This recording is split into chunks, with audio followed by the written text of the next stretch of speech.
I am sure this video will ruffle a few feathers in the real estate world, as some realtors will hate me for being honest. Most buyers and sellers believe that real estate agents are equal or worse than a used car salesman. Hi there. How you doing? Say, this your $10? You know, I saw it floating underneath the car and picked it up.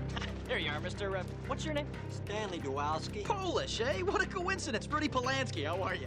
Sometimes you can smell the commission breath that comes out of their pores. The reality is that are professional and unprofessional agents, but there are also very good ethical agents.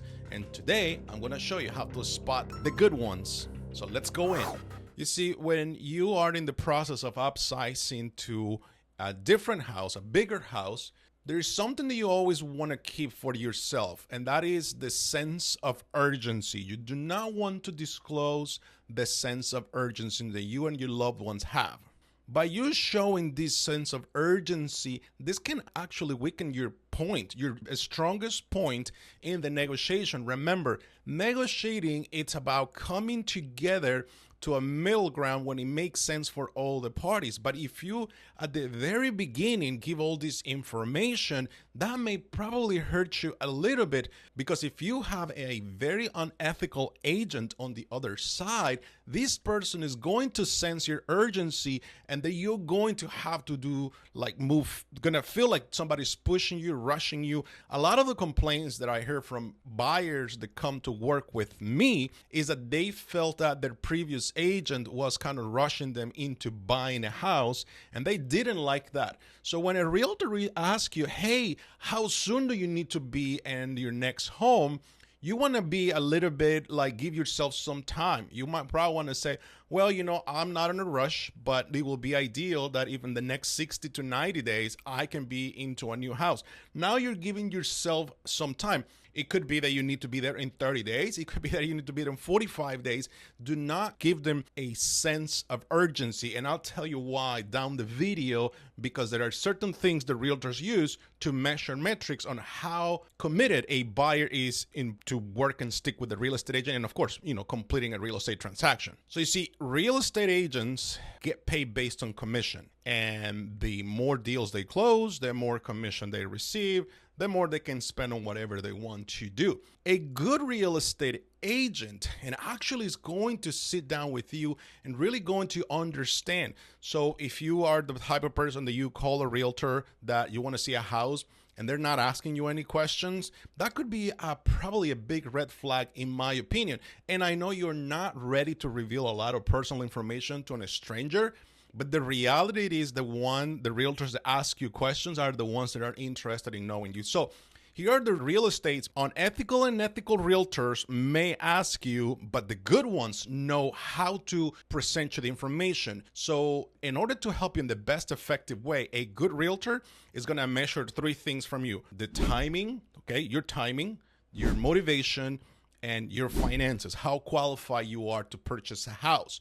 An unethical real estate agent is going to remove the motivation and finances from the equation, and that is only going to use the timing, meaning they're going to push you to buy a house immediately. I have worked with so many buyers here in Montgomery County, Maryland, that the process it took 6 months for them to get ready, because I wanted to make sure these buyers are completely well qualified, completely aware what they're going to be walking in. And, you know, is the timing, it's the right house that it needs to come. Because let me ask you this. If a real estate agent helps you buy a house that you're going to hate in the next 6 months after you move in, what kind of real estate agent did you find yourself to assist you in the process? Maybe not a good one, right? Maybe not a good one, unless other forces like job relocation and stuff like that, it's kind of forcing you to sell. But the reality is that maybe you did not find yourself a good real estate agent. A good agent also will need to understand your finances and understand the scope of the time frame of the finances. So meaning a good real estate agent immediately is going to ask you, are you going to be buying a house cash? Or are you going to financing? If you're going to be financing, who's your loan officer? Do you have one? May I introduce you to 2 or more loan officers? Be aware of those real estate agents that only introduce you to one loan officer. That means there is some kind of partnership with that person, which is nothing against it. But in Maryland, a good real estate agent should probably be able to offer you at least two professionals so that you can compare, A/B testing, right? Who's giving me the best deal? When you only get referred to one person, sometimes that is not a bad thing, but I'd rather let you have more options so then you later on can say, well, that agent actually took good care of me. So understanding the finances is very important. So what kind of loan, how much down payment, how far are you in the application process? Are you pre-approved? Are you fully approved? What other contingencies do I have to take in consideration? Do we need to negotiate closing costs?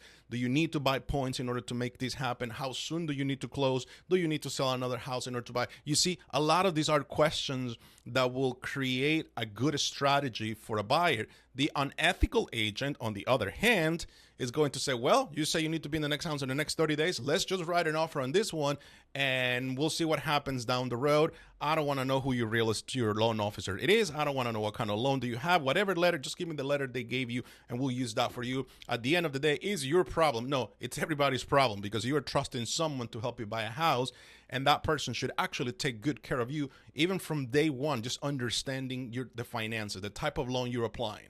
Sometimes unethical agents will ask you, hey, how high are you willing to go in order to upsize to your dream home, right? In order to buy that bigger house you're looking for. And that's not a bad question, but the reality it is, I think that you have to describe it scenarios. I really work really well when I have different scenarios. So I will give my client 2-3 different scenarios. One is scenario when the house sells at the asking price. Another is scenario where the house may go up to 5-10%. And another is scenario where the house will go 20%. We'll work out the numbers. We'll see what it makes sense. And then at that point, we'll measure the tolerance level this purchaser may have towards this property. Or is this a house even worth it pursuing? That way I have actually been with buyers that see a house and I tell them immediately to say, that's not your right house. Let me tell you why. Because they don't see more beyond the dream, the moment when they fall in love with the property. They don't see repairs. They don't see if it's on a busy road. They don't see the new projects that are going to come up in the area. They don't see a lot of these things that can potentially affect the value of the house down the road. I always tell my buyers, buy a house like an investor. Do not buy a house just like a buyer. You see, investors, they crunch the numbers. They go through the numbers, and then if it makes sense, they'll buy it. If it doesn't make sense, they pass on that deal. That's all it is. So it has to really make sense for you and your timing and your family. You see, when an unethical agent senses you're not in a rush, then you may not be a priority for him or for her in the process. So it will be kind of hard to get a hold of this person. They're not returning your text messages, your calls, because they know you don't have like that sense of urgency. Again, because they want to make sure they can collect that paycheck in the next 30 to 45 days. So be aware of those things. That's what I say. Showing your card of urgency sometimes, it can backfire. So you just got to be very careful with that. And again, a good agent, on the other hand, or the opposite, will try to find you a good deal that really makes sense for you, for your family, that has all those check boxes of your wants and needs. As long as they have taken care of helping you find the house that check off 90% of those boxes of wants and needs, I think you have yourself a very good agent that it's worth keeping for however many years you want to continue to do transactions with him or her. Let's move to the next point. Do not show your maximum budget to a real estate agent. Keep that card for yourself, okay? First of all, I think you need to do a research, right? With so many tools nowadays, it's really easy for you to go and see a house online and kind of see a history of how homes are selling in that area, how much this house sold for recently, and so on. So you want to make sure that you have a lot of those things already lined up for yourself before you can commit to purchase a particular house or look in a particular neighborhood or a school district. You want to make sure you have all those things covered for yourself. Develop a really realistic idea what you can afford. And understand the market value and the market trends in that area. If you're buying in an area where houses don't last a day, then you really understand that probably you need to be a little bit more aggressive. And then you can actually, with self-confidence, tell your real estate agent, I understand in this neighborhood house sell pretty quick, so I think we have to maybe change the strategy. What do you think, right? That's how kind of the things that you need to be telling your real estate agents that they need to be helping you with this thing. So let's just make sure that you'll really understand a lot of these things. Be neutral when an agent gives you a buyer's recommendation for a particular area, house. Come up with your own basic understanding if what this agent is telling you is true or is not, right? And again, there's so many ways to research things, so many ways to do those things. Sometimes I have told buyers when they love an area and we are really going to concentrate on a particular area just to make sure they really like the area. Number one, drive by the neighborhood at night, on weekends, and even go and knock some doors from the owners already live there and have them tell you the experience about that neighborhood. So that way you really have your own interpretation and understanding of what is it that you need to be doing for this particular thing. Let me know in the comments, how was your experience with your previous real estate agent? Would you give it thumbs up or you give it thumbs down? Let me know. I'm just curious to know, how was your experience with your previous real estate agent? And what do you think about real estate agents in general? I want to know your thoughts. You see, sharing your budget or price expectations may also kind of work against you if you're dealing with an unethical agent. And he or she can manipulate this option to push properties that are not going to fit that criteria of wants and needs that you may have. You see, examples of that is your income. An agent only needs to know how much you are qualified to borrow. Beyond that point is none of their business. That's the reality. They should not know. They should not really know a lot of these other things, because otherwise they're going to try to push your properties that you don't qualify for. Now, you also have to be realistic.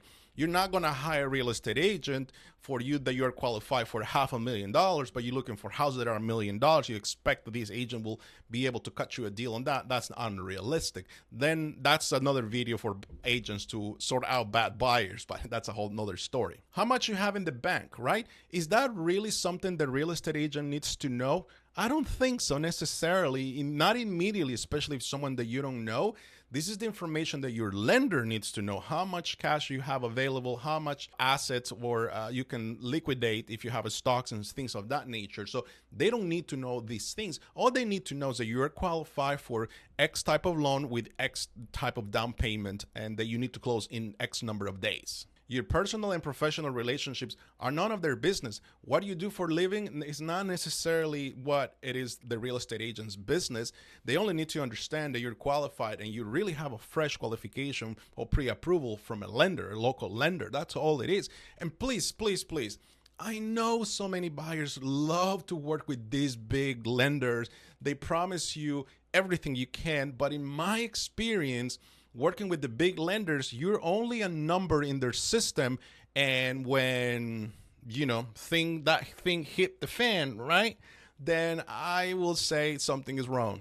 One good thing to measure from a good agent is wait for their perspective on a particular house or neighborhood before you give your opinion. When I do my webinars and seminars, I normally tell buyers to say, hey, Mr. and Mrs. Realtor, what do you think of that house? Do you think that house will appreciate? Do you think that's a house that may not have a good, resale value down the road? What do you think of the schools in that area? And I know that we cannot give an opinion necessarily on like, oh my gosh, that house is in the best school district you can imagine. No, we cannot do those things. But this person can say, you know what? That school has been ranking in this level. Here is the website where you can go. So do you see, agents are get paid to be resourceful, to point you in the right direction, to make sure that you make the right decision. That is the bottom line, the essence of a real estate agent. And of course, negotiation, systems, skills, and so on, they are very important, but it's about the resources. You hire this person for the resources they have so they can make this experience very smooth for you. Okay, the next point is the 3-card poker game. Okay, this is very important. This is when you really start talking about, you need to conduct a very detailed interview when you are trying to hire an agent. It's very important, right? This is where you want to really have some questions about something. Now, if you really want to know what questions to ask, today I'm going to give you a freebie, right? You can go to the link below and you can download my report of the questions you should ask a real estate agent when interviewing for the job. This is very good stuff that I've done, that I put together for many years. And this is a really good set of questions that I have. So go ahead and download it. It's free. At the same time, do not rely heavily on referrals from friends, co-workers, family members when interviewing. I'm not saying don't not take those in consideration, but don't rely heavily on those, because sometimes these agents that, hey, I work with your so-and-so friend or relative, and I think I should work with them because they're happy. And then you ask your mom or dad, hey, how was that real estate agent? Oh, he was great. He did a good job. It was fine. Good is a word that can be interpreted in so many ways. So let these agents also convince you to do that. I mean, it's very important. And the very last thing is, I always tell people, whether you're buying, selling, downsizing, upsizing, whatever it is, always interview 3 agents. Always interview at least 3 agents so that you can really have a different perspective and a strategy for yourself. So that's very important, because with 3 different opinions, then you really will understand what to do. And if you download my report here with the questions to ask, you will understand about resources, you'll understand about systems, you'll understand about processes, you understand about the staff this person has that can assist you in the process. You will understand what happens if this guy gets sick or this gal gets sick. Who's going to take care of you, right? You need to understand a lot of these things. You need to assess the agent's experience. That is very important. You need to understand their knowledge, the experience, the area they do business with, how successful have they been, what's their close ratio when it comes to buyers, how high the percentage these buyers have been paying for the homes they're buying. Of course, that's something they don't have any control over because that's just based on the market. But it's important to know whether you're buying or selling, you need to understand those things. You also need to understand if this agent's plan and business model aligns with your goals. What I mean by that, like if you're going to hire an agent that only works with investors and not with first-time home buyers or upsizing or downsizing buyers, then maybe this agent, I'm not saying he's not qualified, but maybe this agent probably it will feel a little bit uncomfortable, especially as you have to go through all your wants and needs and all those things. And maybe he just wants somebody that is a numbers make sense type of thing. So, or maybe you don't want to work with somebody that only has experience working with military relocation, right? Things like of that nature. Sometimes it's very important to understand that they align with what you really wanted to do. And the very last thing is, do not be fooled by an agent's reviews on Zillow or Google. I'm not saying reviews are a bad thing. I'm not saying that. But it also can be very subjected to whatever happened in that moment of time. So I would just say take those with a grain of salt. Just make sure that you really do your investigation about this person, but have this person do a presentation to you so you can really understand what he or she will be doing for you. And again, take the reviews, as you know, they have been doing the business, but there are agents that do close a lot of transactions, but they offer really awful customer service, but they still close a lot of deals. So that's where these things may contradict within each other. Okay, my next point is don't reveal all of your cards too soon. What I mean by that is that you really have to keep certain things for yourself, as I've been saying on all this previously. But this is number one is negotiation, right? Do not reveal how strong you want to be when negotiating, how flexible you want to be. Don't say something like, hey, I hate the back and forth when it comes to negotiating. Or, I like to submit one offer and I expect it all accepted on the first time. Don't reveal a lot of those things sometimes because those details are not necessarily. So be flexible. That's number one thing. You have to be very flexible. Avoid telling your real estate agent what will be the maximum you will pay for a particular house. Keep that for yourself. If it only comes to the point that this house may need to escalate in price, and then that would be something that you should do. Avoid telling your realtor, I'd be willing to buy this house and not do a home inspection. My cousin is a contractor. He can come and fix the property, or I have a relative that it's in the roofing business and he'll give me a deal. Don't reveal those things yet. Let your real estate agent try to negotiate the best terms for you. Now, if after trying a couple times, nothing is happening, that's totally fine. I'll give you an example. I recently helped a purchaser buy a house, and we got to a point where the seller was only willing to give us a little bit of money for repairs that were needed for the rear deck. And the amount of money he was giving was just pennies. This is probably going to need a lot more money. And my client was willing to take it, really. Was just saying, hey, that's fine. I have a friend that can do it for me for, very close to that price. And I said to him, listen, I think we have some room here to play to negotiate. I think that we can still go back and ask the seller to give us a little bit more. So he didn't want to do it, but he said, I'll trust you, Robert. Let's do it. So I went ahead and pushed a little bit more for that. For example, if we estimated the cost of the repairs will be $10,000, the seller was only willing to give $3,000. My client was okay, not too happy, but was okay with the idea. I said, let's just push for a little bit more. So we ended up pushing more and, probably ended up getting like $6,000. So this is where I said, don't reveal those things too soon to your realtor, because then you may be letting go certain things and have your agent work on your behalf. So do not constrain your realtor when it comes to negotiating. Let them just push for you, show them that they can do it.